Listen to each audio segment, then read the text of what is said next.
everybody. Welcome to another episode of Making Your Restaurant Show.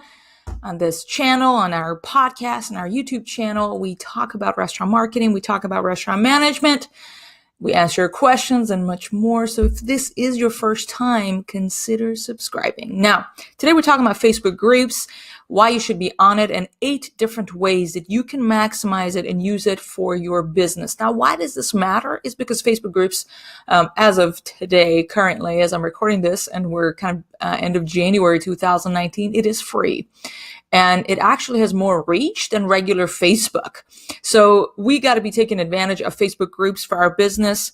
As you know, again, we are focused on restaurants, but any business, any local business, any franchise business can take advantage of Facebook groups. And today we're talking about that.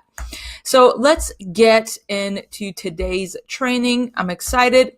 So first off, I wanted to remind you, this is the episode, one of the many episodes on this channel regarding a year's worth of marketing ideas to grow your restaurant sales. And why 52 ideas? Because one idea per week. As you know, on this channel, we are obsessed in sowing seeds. There's not going to be one tactic, one thing you're going to do that is going to grow your sales by 50%.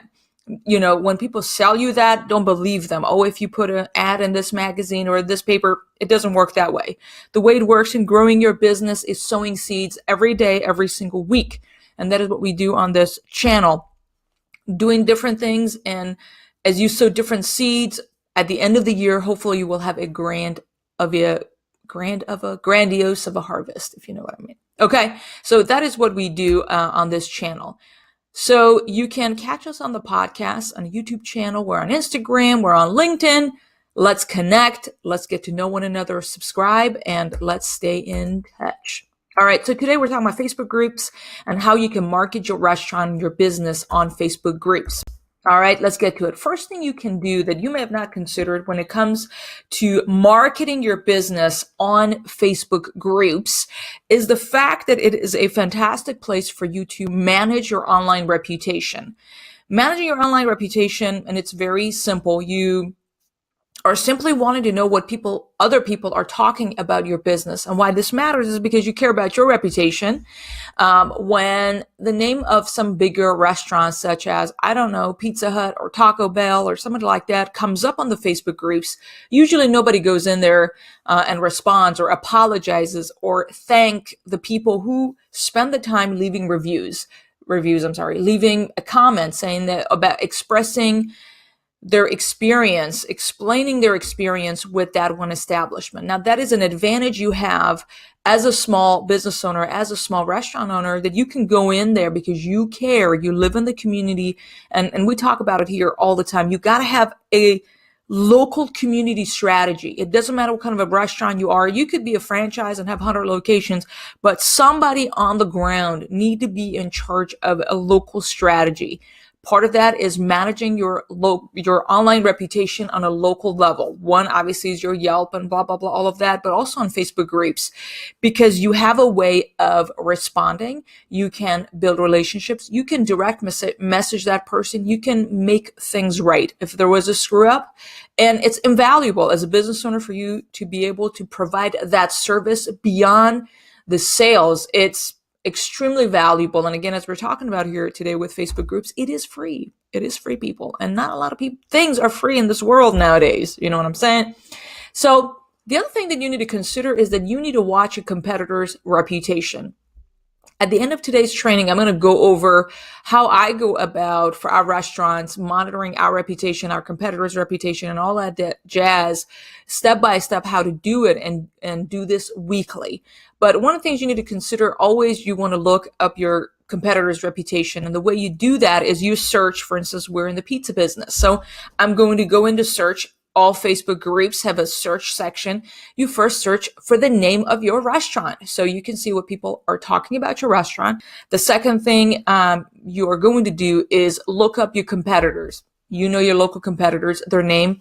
You want to write it down. You want to read what other people are saying about those other establishments. And here is why. One, you want to read the positive. People may be saying their ticket times are really good, or then you realize, oh, hold on a minute, ticket times matter to our customers a lot. Or is it that the staff is friendly? Or is it their blah blah blah meat, and you're like, oh, people are into that meat a lot or whatever. I'm trying to set up examples for you to see ultimately what you want to look for positive is that what it is that people are into. What do people appreciate about these other establishments? Because it's simply a reflection of what people appreciate in your 3 to 5 mile radius of your restaurant where you need to dominate. You know what I'm saying? So that's what the positive. The other thing is you want to figure out what negative people are talking about.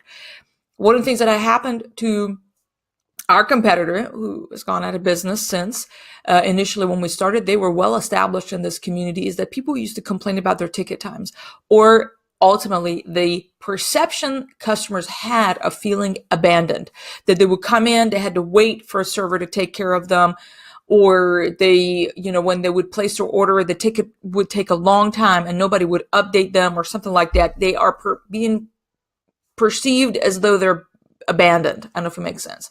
So we made sure that we do not communicate those same feelings to our customer. Again, goes back to figure out what people like a lot and what people dislike a lot, and what are you going to do to take advantage of that and not be that when it comes to the negative. The other thing you want to look at is what are their promotions, because different things are coming up. They're going to be promoting their events. They're going to be promoting their stuff. So you want to figure out also what it is that they're doing. How are they promoting it? Just so you're keeping an eye. I'm not saying to, copy anybody, but you're like, oh, they're promoting a lot of band and music stuff, just so you're aware that how is it that your competitor is marketing themselves, and you need to keep an eye on everybody. You know what I'm saying?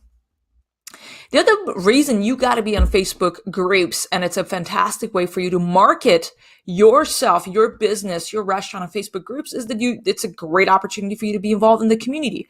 Facebook groups is where people talk with, different things that are going on in the community that you don't have the time to know, go over there, talk to people. But there's this one centric location where people are talking about what is going on in the community. And for instance, there is a Boy Scout or Girl Scout, Cub Scout group. They need money for different things. There is an opportunity for a fundraiser, for instance, right? You can pitch in and say, hey, I'm the owner of so-and-so restaurant. We would be more than happy to host a spirit night for you guys. I will send you a direct message and let's set this up. Other people are going to be reading, oh, wow, look at this restaurant you are inserting yourself in the community. Where people are gathered, you want to be there. And that's one of the things you got to do as a local establishment. So being involved in the community. The other one is a family is in need. I'll show you later is, for instance, one of the things that happened is for us, a local family, they were burnt down by some fire situation or something. For instance, this post I read, it says, this is from the home fire in Bentonwood Ranch. The family just messaged me, have a hotel room for the week. We'll be getting clothes as raw. So heartbreaking. Talking to the owner. If anyone can donate gift cards, please contact so-and-so. So the community is rallying. The community is getting together to serve a family in the community. You want to be there because you care. Not because it's a marketing tactic. It's because you live here. You want this community to be a better place because you're here, right? So that's one of the ways. So be always for the lookout. Who needs help in the community and how can you cheer them up, right? There may have been a car accident. There's a death in the family or a birth in the family. How can you insert yourself in the community? The other one is partnership opportunities. You're looking up, for instance, there is a business that has opened up. For instance, for us, it'd be Color Clay. They're a pottery place. Families, kids, they go in and they do pottery stuff. So that is a great opportunity for us to reach out and be like, hey, do you all want to partner? Maybe we can put a night together in our patio where, kids can do pizza and, we're in the pizza restaurants and stuff. So pizza and pottery or something like that. It's a fantastic way for you to identify different businesses that are in the community where you can partner. Even if it's a local bank, and I don't care if it's Wells Fargo, you can reach out to that point of contact and figure out what can you set up. Can you set up something with Wells Fargo for a particular thing and partner with people? It's a fantastic opportunity. The other one is find out who is coming to town. Again, people talk all the time on these Facebook groups. And one of the ways I find out what, for instance, blah, blah, blah restaurant went out of business. Or who is going to go into a restaurant. Some people know I don't know how they find out. They have the time to research those things. They find out, oh, there's going to be this blah, blah, blah restaurant that they have another location in this place. They're going to be opening up at this place. Oh, good to know. Or how did I find out there are going to be these two big theaters opening up 1 mile from the restaurant? That, yes, they're going to have pizzerias inside of them. 9 months ago, I found out from our Facebook groups. People talk. And that's how I know what businesses are coming to town. And so we can be proactively coming up with a counter strategy to make sure we're holding our base before those folks come into town. You know what I'm saying? Next is that you can offer exclusivity with Facebook groups. You can be like, hey, just for this Facebook group, we'll be happy to. And that's why I'm mentioning you got to have a specific deal for a specific day of the week and time. For instance, you can be the month of February, Mondays between 5 to 8 p.m. When you mention the name of the group, you will receive a free order of breadsticks. Why are you doing this? For multiple reasons. One, so you can track. So you got to have a proper POS button where you can track. That's one. Second, if the deal did work out or it did not work out, or maybe you have thousands of people coming in getting free breadsticks, you're limiting in the month of February. So you're like, you know what, 4 days a month, which is 4 Mondays, I'm doing this, see if this works or not. And if it did not go very well, we're just going to chop it. So you're simply saying the month of February, folks, that's the offer that we're going to do. But presenting it in a manner that you are offering something exclusive will go a long way. You can always do also a exclusive giveaway that you're going to provide for this group. So you always, again, want to express the fact that exclusively for blah, blah, blah group, we're doing this giveaway, and you're showing goodwill. You're asking people to comment. I talk about giveaways a lot on the channel as a whole on this show. And it's a great way, such a cheap way to build goodwill, get some engagement, get the community going, and have some fun. Another way that you can use Facebook groups to market your restaurant or your business is a way of promoting your events.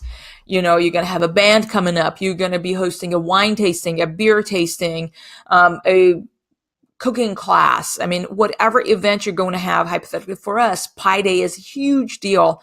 We use our Facebook groups to promote our Pi Day, and it gets mobbed, as in like really, really, really, really busy, because everybody just tags everybody to make sure that they take advantage of an exclusive thing that we're going to be offering in an event format that we host. So that is a fantastic way. Another way that you may have not thought about is that you can use Facebook groups to recruit staff.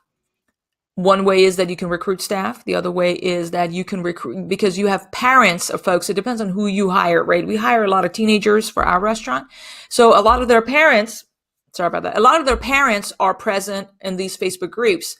So whenever we say, hey, we're looking for blah, blah, blah, people are sharing those posts with their friends and their family. And that has been a fantastic source for us to recruit staff. Again, you got to pay for Snag a Job. You got to pay for a lot of these platforms for us to post our job postings. Facebook groups are a great way to recruit staff. So yes, fantastic. Thank you, Facebook groups. There are many ways we can market our business. Thank you very much. What is next? You know that on this channel, I don't like to just talk. I like to do, because that's what's going to make us go. Got that? Okay. So this is your Making Dough action plan. So first thing we're going to do is we're going to locate and we're going to find 2 to 4 local Facebook groups that allow business posts. And what you need to do is you are going to go to your Facebook account. On the search bar, you're going to type up the name of your city. For instance, for us, it's Schertz. We live in Schertz, Texas. San Antonio. Chicago, I don't know, I'm making stuff up, right? Albuquerque, New Mexico. You're going to click on groups, and then you're going to search for groups that are appropriate to what you offer. There are local ones, there's garage sales ones, different ones. What you want to do is read the guidelines and find out what they allow, which days of the week for businesses to post. A lot of Facebook groups allow you to post like Wednesdays and Sundays, and they will mention it. So those are the days that you want to do. So what you want to do is create a Google Doc with links and guidelines. You're like, group X, Y, and Z, Mondays and Thursdays, group blah, blah, blah, Tuesdays and Fridays. So you are able to keep track of the link to those Facebook groups and the days that they allow postings. Next, you're going to set a reminder on your good phone, and you're going to utilize the calendar to remind yourself, or if you're going to delegate this task to a team member, fantastic. So to remind yourself to post on each of those groups. You're going to get busy, so you can always get a team member to help you with this task. Next thing you want to do that you may have not thought about is you got to connect with the admin. It is a very easy way for you to find out who are the admins on these Facebook groups. And what you want to do is send a direct message from your personal account to this person. You can see their name. Hey, Jessica, I wanted to introduce myself. My name is Hengam, and my husband and I, we own so-and-so restaurant. I am so glad for us to be part of this Facebook group. Thank you so much for, maintaining the group. I love the positive vibe. We love hearing what's going on in the community. I want to do, just as a thank you, offer you a free meal or a pizza or a $25 gift card from our restaurant for you and your family. How can I get it to you? May I please have your phone number or your email address? So you doing that, what do you think? People are going to turn you down? No, they're not going to turn you down. They're not going to do that. They will love it. They will love you for it. And so you're going to build goodwill and relationship with the admin. And here is why that matters. You want to befriend them on Facebook also. Why? Because, and this is what we've done, and that's what I'm just sharing with you what we do. What's going to happen here is whenever the name of your restaurant comes up, the admin will tag you. Secret. The admin will tag you, whether it's positive or the negative. It has happened so many times in one of these Facebook groups. The admin tells me that she personally knows my husband and I. She doesn't, I don't know her on a personal level. I've just communicated with her on the Facebook group multiple times, and we've fed them and different things like that our team had taken care of them. The person feels like they know us, so they trust us. And always whenever the name of our restaurant comes up, the admin herself, she tags me. So I know that the name of our business came up. So I go in there immediately and respond. And that goes a very long way. As I mentioned in the beginning, what you want to do is you want to search for the name of your restaurant first. All right. You want to see what people are talking about your restaurant. The next thing you want to do is you want to search for your cuisine. Do you serve pizza? Do you like burgers or whatever? Why am I saying that? Because people will ask, what's your favorite burger joint in town? There are going to be people are going to be said this burger or that burger joint. No, we actually don't like that, and you want to insert yourself in the conversation. Every time the name of your restaurant comes up, people are saying that you're their favorite burger joint. You want to get in there. Thank you so much. We appreciate your encouragement, and your support means a lot. One by one. You want to reply to every single one of the people who mention yours. Some people may say, we actually do not like blah, blah, blah burger joint. I am so sorry to hear that. We would love to, make things right. If you had a poor experience, I would love to hear about it. I'm sending you a direct message just to see if there is an opportunity that we can win your business. We would be more than happy to treat you to a free burger on us, so you would give us another shot. People read that like, oh my goodness, how professional people are and the level of courtesy. Your goal as a business owner is to kill everybody with kindness. That is a trick you must remember. Search for your competitors. We talked about that. Come up with a plan of attack. I talked about it. You get a Google Doc. You are going to write down who is who and when with a link, and the days that you can post in each of those, and what is going to be your action is that, what are you going to be posting on those Facebook groups? You're like, once a month, I'm going to have a giveaway exclusively. That's first week of the month. Second week of the month, I'm going to promote our appetizers. Third week of the month, I'm going to show a behind the scene photo of our team. Fourth week of the month, I'm going to show always a behind the scene of what goes into the ingredients in terms of the prep work, so people know how much love we put into every single dish we have, right? You got to come up with a plan of action. So once you have that plan, it is going to be easier for you to create posts on your Facebook page that you simply share on these Facebook groups on those days. Okay? That's it. How easy is that? If you are watching this episode on YouTube, please comment below if you did do what we're talking about. So, if you were able to put this into action. No point in watching this if you're not going to do it. You know what I mean? I want you to make some dough, people. And if you're listening to the podcast, I really hope that you make time today, 1 hour. I post these episodes on Monday because it's Monday marketing, people. You got to dedicate 1 hour to the marketing of your restaurant. So this is free. There's nothing. It's going to take just 1 hour of your time. Set yourself up for success. And come on over to YouTube, leave a comment, let me know if you did it. And obviously you can always say hello too. I hope that this episode was helpful, that you're able to put it into practice, make some dough. You come on over, say hello on Instagram or on LinkedIn. You can send us an email directly to makingdoughshow@gmail.com. If there is any way I can help you, you got any questions you want me to, answer here on the show, I'd be happy to do that also. Thank you so much for tuning in. I appreciate it very much, and let's get back to work and make some dough. Thank you for watching and listening on the podcast.